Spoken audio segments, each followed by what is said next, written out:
Not having a car on Monday really kind of put me back. Stinking cough keeps coming and going, let me tell you. But not having a car really put me back on Monday because my husband dropped me off a little bit later than normal, and then I got really behind because Friday I just kind of left things and didn't get it done because I was so ready to go home. My kids were so talkative last week and I was just ready to escape the place. They're a little bit better this week. It was like a super full moon, and thank you all who agrees with me about the full moon because it is a thing, and I try to tell my husband that and he doesn't believe me, and I'm like, well, you go spend like a week with them during full moon time and then tell me what you think. Today what I am doing is I am trying to clear off the mess that I have on my dry erase board. Yesterday I was not very good about making my anchor charts. I did a lot of it on my whiteboard, so I left it all up there so that I could transfer it onto an anchor chart this morning. I've also been trying to get some things cleaned up because, again, like I said, I feel like I was just really messy yesterday and I just had stuff everywhere. So I want to show you what we started doing in writing and kind of walk you through the very first day of like the Polar Express creative writing. So on the first day, what we ended up doing is I read the Polar Express to them, which the kids absolutely loved. Let me tell you, they, like, as many times as I think kids have heard this story, they never make a sound while I'm reading it. They absolutely love the book. So I read the book, The Polar Express, with them, and then we went through and I started talking to them about how in the story the character travels through the North Pole using a train to be able to get there. I wanted to guide them towards other stories where the characters have traveled to another world, another realm, an imaginative place, and then had some sort of an adventure there. So here's what they started coming up with. They said The Nightmare Before Christmas was a door, Harry Potter was platform 9 3/4, Wizard of Oz was a tornado, Lion Witch in the Wardrobe was a wardrobe, Gumball was a console. I don't know about this one. It's a cartoon, but I'm not aware of it. And then Jumanji was a board game. The only one that I was not 100% sure, because I cannot remember it for the love of me, you can see where I wrote it up here, was the Alice in Wonderland. You guys chime in on that one because I have no idea if Alice in Wonderland actually went through a tree stump. Was it a tree stump? I thought it was a rabbit hole. I don't know. I got confused. So I just left it up there. I haven't written it down on my anchor chart just in case I am incorrect. But what I did after that is we started talking about how we're going to get to do creative writing. We talked about creative writing, what it was, what did it mean to have creative writing, and then what were some of the new pieces that we were going to learn to start incorporating into our into our writing this 3 weeks that we have. So I walked them through the very beginning. I didn't want to give them like an actual graphic organizer because for us, whenever we do any of our assessments, we cannot give them graphic organizers. I want my kids to get used to not using graphic organizers that I provide for them, and they have to draw it on their own. So I walked them through how I would go through and brainstorm an idea for a story. So here's kind of the example up at the very top. I broke it down into 3 different rectangles. The first one was sorry, this does not belong up here, so ignore this. This was from a different group. Okay, here we go. That's gonna make more sense to you guys. So up here was the character. Now I did have to break this down for my kids. So I modeled for them, how do I come up with a character? Well, I want my character to be a boy. His name is gonna be Ian. He's 11, he's dark haired, he's a skinny kid, loves books, Legos, and dinosaurs. Boom, there's my character. It's not just that his name is Bob. I wanted them to be able to describe this character to me. Then the next thing I want them to think about, where do you want your character to go through, okay? It could be anything. So I didn't want them to think about the story as a whole. I wanted them to think about the 3 pieces of it. So for me, I wanted my character to go through a book. It's special. It's special. I need to put an L there. Book with no words, pictures. It's old. It's leather. It's very, very big. But that's what he's going to end up going through. That's going to be what takes him to this new place. And then down at the bottom, I thought of, okay, where do I want him to have his adventure at? Well, there's going to be dragons and castles and wizards and witches and giants and and it's very, very old. So I broke this down for them today so they can see it, and they did that inside of their notebooks. Today what they are going to do is we're going to specifically look at the book itself by picking apart and looking at the beginning, the middle, and the end piece of it. I want them to see beginning, middle, and end because I need them to start writing it in paragraphs. Their writing needs to be formed in paragraphs. So I need them to think beginning, middle, and end. For us, our requirement is 3 paragraphs for 4th grade because then in 5th grade they do 4, and then in 6th grade they have a 5-paragraph essay that they have to write. So for us it's 3, and it works out perfect because they don't come in writing paragraphs at all. They don't even know what a paragraph is half the time. So it's perfect. So I want them to think beginning, middle, and end. So we're going to break the story apart into beginning, middle, and end, looking at what were the events that occurred during the beginning, middle, and end. I want them to see it that way. So then when we go to start brainstorming more about our story, we're going to brainstorm it as beginning, middle, and end, because that beginning piece is going to be a full-blown paragraph, like at the very end of it all. So that's kind of what we're doing in writing. We are also going to be looking at the writing of the author a little bit later on, but we're just not going to do that today. So what I showed you guys last week where I typed it all up for them, we're not doing that piece today because I want to break it apart beginning, middle, and end so they can see that in the story, and they can kind of see where how they need to be formatting their own story.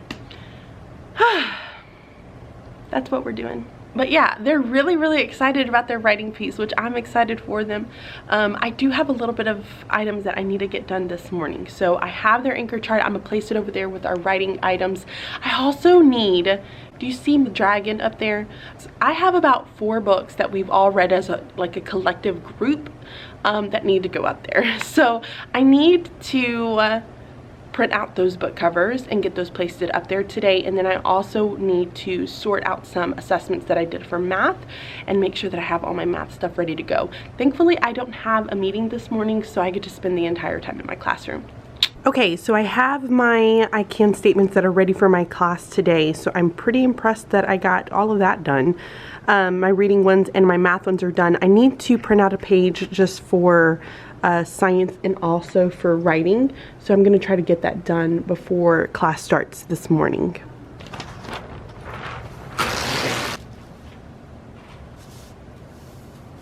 Going back, I probably would have done that in a half page.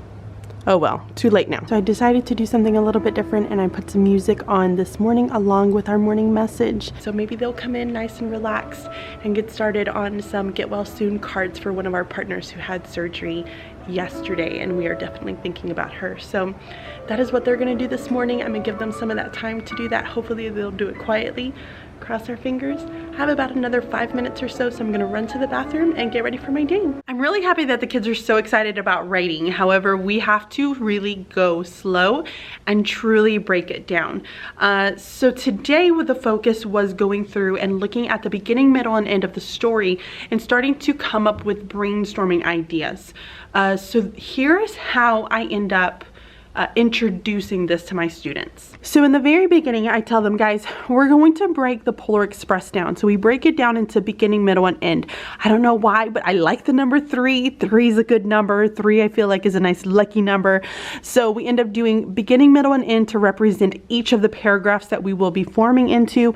And then I also use 3 bullet points to tell me the key events that happen in that paragraph. So in the beginning, they kind of went through, gave me each of the key events, focusing with the problem in the middle, the solution down in the end. So this is gonna seem a little confusing, but as I was going through and editing the video, some of my video footage was corrupt. So a lot of my explanation of like the beginning, middle, and end for our writing and how I went about like teaching it within my class, you're not gonna be able to see. So I feel like I need to kind of give an explanation. So I showed how I want my kids to be able to see a beginning, middle, and end of a story. So I took the Polar Express because this was our mentor text, and then we broke it down beginning, middle, and end, looking at 3 events that happen in each of them. I tell my kids I really like 3 events. 3 events is kind of my lucky number. I want 3, you know, beginning, middle, and end. I want 3 paragraphs, which is sorry, which is where the beginning and middle end come from. And then I also want 3 events inside of each of them. So we talk about the Polar Express and then we break it down beginning, middle, and end so that my kids can see how the author probably went through and organized it. After that, I take my brainstorm that we did together the day before and we start looking at brainstorming our writing. So we start with the beginning, and y'all, let me tell you, when I do this brainstorm with them, I had to break it down. I had to do beginning first, and I started kind of modeling for them how I was going to think this through. I said, well, guys, in the story, we somehow have to get this portal into like my character's hands. So he's going to be going through a book. Now, where in the world can I find a book? And the kids shouted, library. And I said, that is a fantastic idea. So I said, well, how about the first event in the beginning of the story would be that he wants to go to the library. And my character really, really likes dinosaurs. So I think he needs to go and look for dinosaur books, but realizes that he's read every single one of them. And then one of my other kids, and I said, so where is he going to find this book at? And one of my students said, he goes into the restricted section. I said, that's fantastic. So he goes into the restricted section and finds this leathery book and decides to take it. So he puts it in his backpack. Naughty, naughty Ian. So once I modeled for them my thinking here on how I was going to plan that out, I wrote it down. And then I let them go back and actually try it on their own writing. After that, we came back and I told them for the problem, for the middle, I want them to identify what the problem is. So the middle is going to be a lot of them going through this book. Okay, so the problem was that a dragon is terrorizing the kingdom. So the problem is that the dragon is terrorizing the kingdom that he's in. Well, the next thing that happens is the dragon ends up taking the book. It's probably on a wagon, something ends up happening, and so the dragon takes the book, and Ian has to go and grab the book so that he can get back to his own world. So that's kind of the little adventure here, with the solution being down here at the very end. I never ever let my kids, when I'm first teaching this concept, give it to them all at once and then let them go back out and do it by themselves. It's way too much for their brains to kind of think through. So I break it down into little bitty chunks, have them go back out and practice it, check them off on it, and then let them go on to the next piece of it after I've already modeled it for them. So I hope this makes sense to y'all, and I'm really, really sorry that it got cut out of the video. You all wanna be round a champion. Oh. So there's a lot of emotions on how today is actually going to go, because I have one partner who is out this month who had a surgery done. I'm looking to probably go and visit her this afternoon with my special ed teacher. So I think we're going to end up going to go visit her. She just got out of surgery on Monday. I think she's going to stay in there until probably Friday. But she's doing well, which is great. This is what we wanted. She's going to get healthy and then she's going to come back to work with us on January. But there is a sub that's in her room for the entire month, just to give you a frame of reference of what's happening. And today, on top of that, my other partner is going with my principal and my superintendent to go and present about the changes of what's been happening in our district and how they used to be to how they are now. I never got to experience how they used to be, but I'm sure they were just as great as what they are now. But they're talking about just MCL and just some of those changes. So she went with them today to go and do that. So it is me, 2 subs, and 71 kids. Please help me. So this morning I have the task of hiding a little paw print. So we have a committee that has given us these paw prints, and what we're supposed to do is hide it somewhere in our room. And if a kid just so happens to find the paw print, then they get to do like hot cocoa and a bingo on December 20th, which I think is like so cute. We did this version last year, but the version that we did last year is that the committee like hid them around the school. This year they gave it to each of the home rooms, so we're hiding them inside of our classrooms. So I need to figure out where to put this bad boy. And I'm thinking about placing it inside of a book. Yeah. But I need to figure out which book to put it in. Starting to change my mind. I know I have students who watch these videos, and I'm not going to show you where I'm putting this on video because those little sneakers are going to end up knowing exactly where it is, and they're going to come in and go and get it. So I'm going to really quick hide this in my room, and then I will come back to you guys once it's done.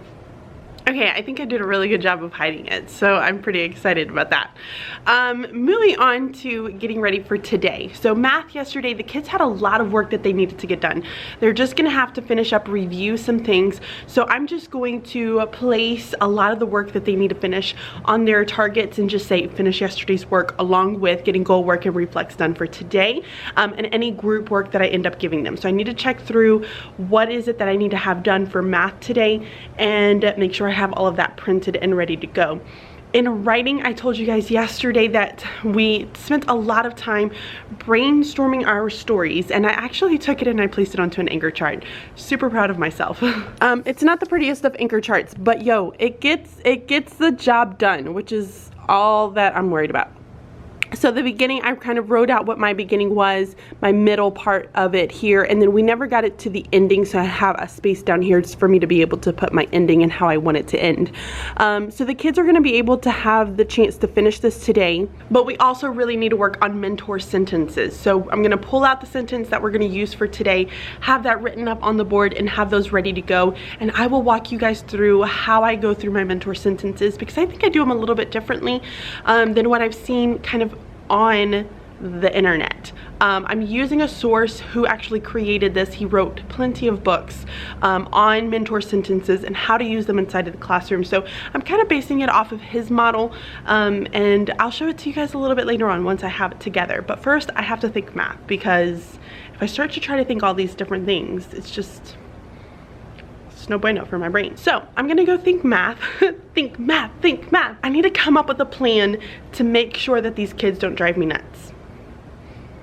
I'm thinking like having like a you versus me plan in each of the rooms, and let's see how many marks they get, and whoever has the most marks will be the winner. So I was thinking when I was at home, and I don't know how rainy it's going to be today, and I don't think it's supposed to rain today, but I was thinking that if we ended up having the most points, then they owed us first recess tomorrow. But if they had the most points by the end of the day, maybe that they would get an extra recess at the end of the day. So I think I like that idea. I'm going to pass it along to my special ed area teacher and see my special ed teacher and see what she thinks. So I don't know. We'll see. So it's lunchtime right now. The kids are out to lunch. Some are out to recess. I just got done eating my lunch, and I still have about 20 minutes left of work time, which is always really nice to have, especially right now, because I'm feeling super productive, and I'm getting a ton of things done. So I did want to quickly update you guys, because I decided to do the teachers versus students in all of the classrooms, since we do have the 2 subs.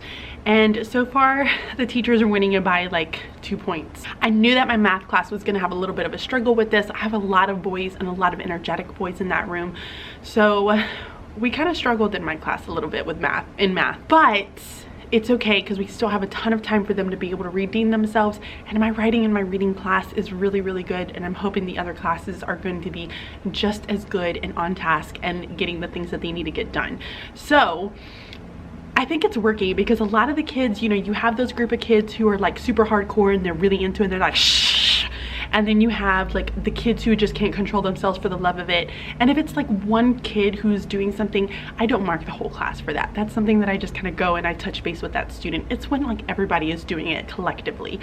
And there's some kids who can't do it at all, and they're just sway back and forth. So it's funny. It's interesting, and the kids are really excited about it, and they're like hardcore. I told them about like me taking away their recess for tomorrow, and they go, yeah, that seems fair. That seems fair. And I'm like, all right, well, that's what we're doing. So they're all about it. I am going to go ahead and write out my mentor sentence for writing, get that up and ready to go, and then it should be pretty much time for me to get them picked up. So I'm going to get that started, and that's it. That's all I got. Sorry. So the kids missed getting extra recess by like that much. It was not a ton, but they did not end up qualifying for recess. I'm hard. Like, I'm hardcore, y'all. Like, I don't play. So they didn't earn extra recess for today, and they are also going to have to give me a little bit of their recess for tomorrow. So I haven't quite decided how much recess. I only think I'm gonna do the 10 minutes at the very beginning. But yeah, so other than that, everything went pretty well. I was a little disappointed that they couldn't make it because they really could have, but it is what it is. So I am packing up and getting my lights turned off because I am leaving. We are headed to Hershey to go see one of my partners who got out of surgery, and yeah, I'm gonna go spend some time with her. The kids made her some really sweet little cards, so we're gonna go and give those for her. And I had the idea of stopping and getting a little Christmas tree from the grocery store, you know, the little bitty ones that you can put on the table. So I'm gonna get her a little Christmas tree to put inside of there instead of flowers. I thought it was festive and fun. So we're gonna stop and do that as well. I'm gonna catch up with you guys tomorrow and talk you through a little bit more about mentor sentences since I didn't get the opportunity to do that today. So catch you in the morning and we'll chat about mentor sentences. How much do you hate it when you know that you have this file, you don't remember what it's called, and you can't seem to find it anywhere on any of your computers? That's kind of what happened to me this morning. So I had to remake all of my targets that I put up for my kids in the morning. But I did make some changes to them just because I wanted them to match the learning targets that they write down every single day. So I did this version right here, where it says yellow triangle group, and then it'll say the unit, the learning target, and then the tasks underneath, because this is what I want my students to focus on every day. So I made these. I just need to cut them out, get them laminated, and post it up for at least for reading. I don't have to have it for math because my kids are okay with that, but at least for reading. I also made a second version because I didn't know if I was going to actually use this one up on my board. I was afraid it was going to be too small, and I still do think it's going to be way too small. But it might be a really good planning sheet just for me in general, and for me to have for my student to kind of keep track of it as the weeks kind of progress throughout the year. So I made these, which this is going to be for each of the groups, and then again it has the unit, the target, and then the tasks, but it has Monday through Friday. So what I think I'm going to end up doing is, just so that I can kind of have everything planned out, I might have it pre-written here, just kind of write it down, chicken scratch it, and then keep these in a file for each of the weeks that we go through for the year, and then I can just take the months and kind of staple them, but so that I can have some type of record. The kids will come in like on a day and they'll say, hey, I lost my learning target, I don't remember what we did this day, and I have it wiped off already. So I'm like, well, I don't remember what we did yesterday either. Like, it's already wiped off. I have the new targets up on the board. So this is just a way for me to be able to kind of keep myself organized for that piece of it. I also kind of played with the idea of just writing them in my plans, but my plans are not big enough as it is, if that makes sense. So I'm gonna try to kind of play with it and see which ones I like the best. Because I'm not sure, but I think this is the one that I'm going to use for my kids for sure. But I don't know if I want to use this or just try to put it into my plan somehow. Maybe just create one for each group, but then that's kind of the same idea as this, and then just putting lesson plans on that. I don't know, not really sure. But then I could put these in my baskets. Let me show you those. So I'm down to 3 groups at this point. So what I like to do is I will just kind of put all of my kids, the items that they're working on for their groups inside a basket, and then I will just stack them, and then I have them kind of ready to go. So whenever we're ready to start with the next item, I will take out their basket and kind of work out of their basket. But what would be nice is if I would just, I know that this is not yellow, but I could have like their learning targets, the lesson plans here, just like that. I don't know, just a thought to kind of play with it in case I wanted to change my life up. I'm not really sure. All right, so I have that ready to go over here on this side. Okay, so I'm getting together my mentor sentences that I'm going to be doing for today with my students, and I picked out a very specific sentence for them. So right here where it says, across the circle, the elves moved apart and Santa Claus appeared. I picked this one for a number of reasons. The other one that I had was just a little bit too difficult for my kids. And this one's good because it incorporates a compound sentence, and then it has a independent clause and a dependent clause in there. So I want them to start kind of seeing some of those. So when I start it with them, I don't give them that sentence. I want them to start seeing how in the world can we start to kind of put these sentences together. So I separate them into threes. I say the elves moved apart, Santa Claus appeared, it was across the circle. So they're going to work on how can they compare these two sentences to make them into one, and then we're going to start talking about what are we using to start combining them. So we're using a conjunction because these are two like separate sentences. They're still keeping the same meaning, so that's like a compound sentence that we're going to take some of these away so it can't stand alone. So yeah, that's kind of the idea in the very beginning. I guess that's kind of the idea, is that you want to give your students practice with seeing how to combine them. And when you start kind of introducing some of those pieces, like adding conjunctions and having those independent and those dependent clauses and putting some of those together and having complex sentences, and what are we using to be able to combine these sentences together, for like commas and so forth, like that is such a more authentic way, because it gets their little brains thinking higher level and they're having to combine them and they're seeing that. Plus on top of that, like y'all, when they're looking at their writing, this is what they see. They see the elves moved apart, Santa Claus appeared. Like they see that. They don't see complex sentences in their writing. So why are we showing them complex sentences and saying, hey, look, this is a complex sentence, now I want you to go and do it. Instead, we're doing it backwards and we're saying, look at these simple sentences. Now, how can we go to combine them to really start to see the connections that they have? And then how can we make it sound more like a craft, like an actual voice, like a writer's voice that comes out in it. So I do mine a little backwards, but yeah, so I have the sentences there today. We are going to go through, we're going to talk about it. I'm going to give them the opportunity just to kind of have that discussion. We're going to talk about the ways that we can combine the sentences, and we're going to look at them, and then that's going to be it for today. The next day I would have them go back out, and then I'm going to give them, like, each group would have a certain amount of clauses that they could be able to put sentences together, and then they get to share them with the class. So it's not so much of a, here's the paper and pencil and I want you to go and write these down. It's more about the conversation. I'm giving them practice, yes, and they're still kind of writing them, yes, but at the same time I'm valuing more the conversation versus them actually sitting down and just kind of doing it just to do it. Does that make sense? I hope it does. So I have that set up ready to go. I'll kind of talk you guys through it and let you know how my students started kind of coming up with ideas in their head when we go to special. So here are the new targets. I went on ahead and laminated them. I have some for my reading groups. I have a science, and then I also have a writing in there as well, and then I have some of my math ones already done as well. So I'm super excited about that, because now that I can use these next week, and I don't know, it's better to have it where the kids have the unit, the target, and the task kind of laid out for them. I don't know what I was thinking the first time that I made these, but this is so much more efficient, and it kind of connects to the targets that my students are writing in every day. So I wanted to spend a little bit of time kind of talking you guys through how my mentor sentences went today. It went incredibly, incredibly well.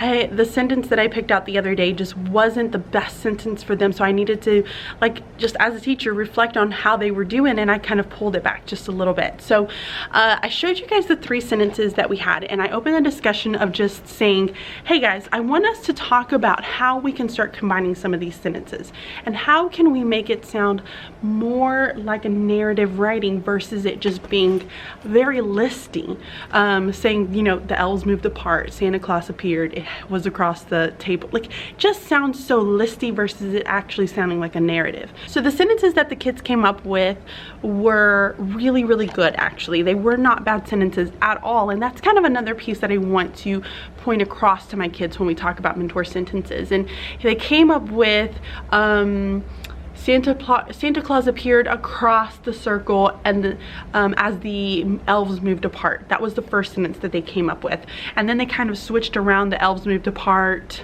across the circle as Santa Claus appeared, or something to that extent. So then I started giving them kind of that lesson, that instructional lesson. I said, guys, I want to kind of remind you about compound sentences and what is a compound sentence and how do we form compound sentences. So I really quick kind of went over that. The kids already knew it. We had already talked about it. We talked about subject and predicate because that was something that we had done at the beginning of the year. So it was like a refresher for them. So we pulled out the subject and predicate of each of the sentences. Let me show you this. So the very first thing we did, we pulled out the subject and predicate of each of the sentences. And then I talked to them a little bit about compound sentences and what a compound sentence was, and that it really just connects two simple sentences. And that these are all three essentially simple sentences because it has one subject, one predicate. And then we talked about conjunctions that we can use to combine them. So we talked about and, so, but, and or. And then I asked them, I said, well guys, thinking about that, how can we put two, because that's what we're focusing on, two of these sentences together as a compound sentence. So they ended up coming up with the elves moved apart and Santa Claus appeared. So from there, that was good. So then we started talking about, and I said, guys, I'm going to introduce something else to you. I'm going to introduce a complex sentence to you. So we started talking about independent clauses versus dependent clauses. And we talked about how these are independent clauses because they can stand alone. They have a subject and a predicate. And so often I will tell my kids, I said, guys, like an independent clause, I like to think of it as the mama, as the adult, right? The mamas and the adults, they can go rent a room, they can go get a car, they make money, they can buy food for themselves. I was like, and the dependent clause is like a little baby. Sometimes babies can't change themselves. Sometimes they can't feed themselves. They don't know how to go out and rent a room. They don't know how to go out and drive a car. So they're dependent on the mama. So we talked about some of those sentence types. So then they were finally able to come up with the sentence across the circle. The elves moved apart and Santa Claus appeared, which is exactly the way it shows up in our mentor text. So the other part that we ended up talking about was a little bit about draft. And draft is what we use in order to kind of help us be able to revise our sentences. And the first one that we talked about was D, and how we needed to delete some items. So when I went back through and I said, okay, well, we have these two sentences together. How can we make this sentence into a dependent clause by deleting something? What can we delete? So they came up with deleting it and was. So we added across the circle to the very beginning because we felt like it just sounded better. So the kids decided that this was the best way to write this sentence. Now, unfortunately, tomorrow we have a half day. So teachers are going to have some in-service professional development that's going to happen in the afternoon. So our schedule is going to be different, and so we're not going to have our kids all day the way we normally would have them. So I'm not going to be doing writing, but I am going to show you some ideas of what I would do with my kids after this one piece. So this would be like our modeling and practicing piece of it. Then I'm going to have them do some collaborating. They're going to do some with partners. They're going to do some in small groups. I'm going to give them clusters of sentences that they're going to have to go through and put together. So we talked about the commas, we talked about subjects, predicates, compound sentences, complex sentences, dependent, independent clauses. Sorry y'all, our cleaning staff came in.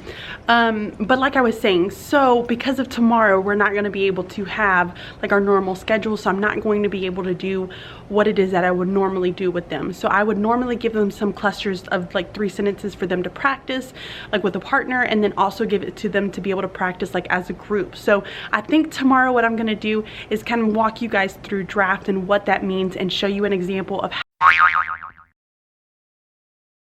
I think my camera stand is broken, y'all. That's not good. It's not a cheap camera stand. So anyways, today is going to be a pretty easy and light day today. I have a half day with my students this morning, and on half days we end up having a really wacky schedule just because the MAC team is built off of 4th, 5th, and 6th graders, and lunches are based off of 4th, 5th, and 6th graders. It's not by vertical teams like we typically would have them. So we have to each 3 divide ourselves into, somebody's gonna have the 4th grade, somebody's gonna have the 5th grade, and then the 6th grade. I am gonna take the 4th grade this go round. My other 2 partner teachers are gonna be doing, well, the sub and my other partner teacher are gonna be doing the 5th and 6th graders. So we don't have much of like curriculum piece going on, just because it is hard, because I don't have all of my kids, since I have a mixture of 4th, 5th, and 6th grade. So it is what it is. We're going to be working on our newsletter today. So the kids always write their newsletter based off of what they've learned over the past month. So they're going to be working on that. I'm going to be checking that, and then I'm going to give them opportunities to read. They also, 4th and 5th grade, got to have extra gym this morning. So from 9 to 9:25, all of my 4th and 5th graders get to go to the gym to have extra gym, which I'm sure they're very, very excited about. This afternoon, we have professional development for teachers. So typically we kind of alternate, like we have a sister school that's like also like built off of like 4th, 5th, and 6th grade. And sometimes they will travel to us, and sometimes we will travel to them. This go round, we are traveling to them. However, I signed up for Gizmos this afternoon, and the Gizmos class is meeting, or the Gizmos like session is meeting at one of the elementary schools. So I don't know. I'm going to the elementary school because I'm going to learn all about gizmos apparently. So I'm excited about that. I am wanting to try to incorporate more technology inside of my math curriculum and into my science. And I felt like gizmos would be a really great way for me to tie that in with our project-based learning and that research piece of it. So I'm excited to learn about it because I do want to know more information like in general. So we'll see. So I have just gotten in. It is super, super cold outside. They say it's gonna snow tomorrow. I don't believe them. I never believe them. And I'm all nice and toasty in my jacket. In-laws have gone to Florida for a few days. They left yesterday really, really early in the morning. So they've gone to Florida, which means that we are helping out with Bingsters, and that's our dog, like our family dog. So he's been staying, and he woke me up so many times last night, just kind of whimpering and shaking and flapping his ears, and I'm like, oh my gosh. So I feel like I'm just like didn't get a lot of sleep. Oh well. I'm gonna go unpack my stuff and I don't know, make me something to drink, probably. Not that kind of drink. Get that out of your brain. So I told you guys that first of all, I really want to apologize about yesterday. So I went to go and try to tell you guys what I wanted to talk about today, and like wrapping up my video for yesterday, and somebody walked into my room. It was like the cleaning lady who comes into our rooms in the afternoon, and then I go to do it again and my stinking SD card filled up, so I wasn't able to do it at all. So sorry about that, like total quick like ending, whatever. So I really wanted to talk to you today about what sentence revisers do. Like, what is the process that I take my writers through as we're revising some of our sentences. And I wanted to show you the book that I use. So this is the book that I'm using right now. It's Revision Decisions by Jeff, I believe it's Anderson, and Deborah Dean. So he talks a lot about mentor sentences and how to use them inside of the text, and how important it is to truly get your students revising and looking at sentences and how they can combine to make new sentences. And I felt like this was a really powerful way of like a powerful piece to incorporate into my own writing workshop. So when you first start to go about revising sentences and how do you get your students to really understand how to revise sentences, he mentions working through draft. So, excuse me. Hi. Hi, I'm sorry to give you a chance to respond. I hope you weren't filming. Yeah. Sorry. KW had a plan. So I want to take you guys through what is it that sentence revisers do when they're truly looking at sentences and when they're wanting to revise them. This is that revising piece when we start to go through and we're looking at our sentences and how can we make our writing sound better. So this is going to get tied and pulled into kind of that revision stage of the writing process itself. But what Jeff and Deborah mention in their book is that when you're going and you're taking your students through this process of revision, because you can't just say, hey guys, we're going to revise our sentences, Or hey, I'm gonna teach you about complex sentences and independent and dependent clauses, and I'm just gonna have you guys go revise your sentences. It's not as authentic to them because you're not giving them true opportunities to go out and practice. And I am not one to truly like to give them, I don't really like to give my students like, I want you to go practice this as a worksheet. I want it to be more authentic for them. So they mention taking your students through draft. And each letter is a stage of the sentence revision process that you want to kind of focus on when you are looking at sentences.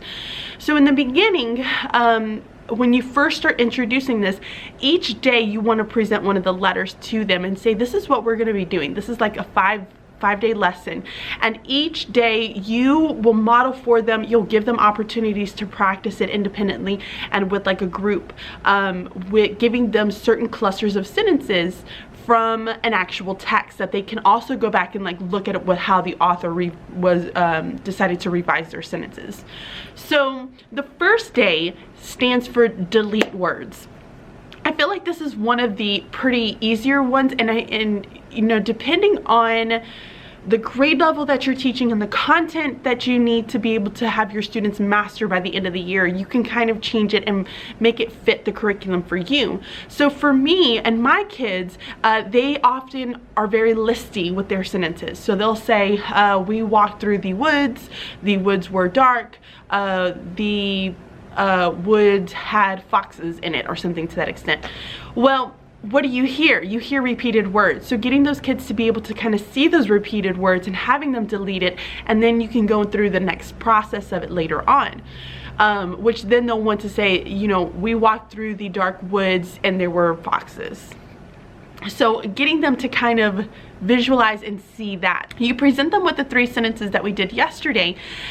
You kind of taught them, give them the opportunity to talk through it. And then the most important piece of it, guys, is that talking piece, okay? I am gonna mention that. Then you kind of let them go back out, do it with the cluster of a group, and then have them do it with partners and then individually. But you're still giving them sentences from an actual text. So I'm not going to try to just make some sentences up. I want to give them these sentences because once they're done revising them, I'm going to say, hey guys, I want you to look at how this author chose to revise those sentences.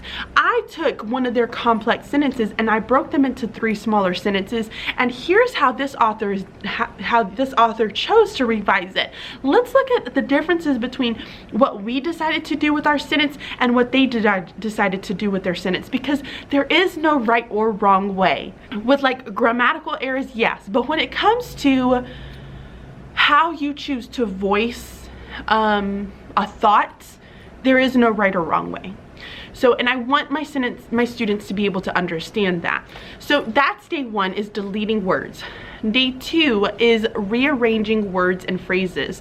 So this is a really good one because they can start to kind of see the relationship between those phrases and those clauses. So I could say, I really like Ian's hair despite what everyone says.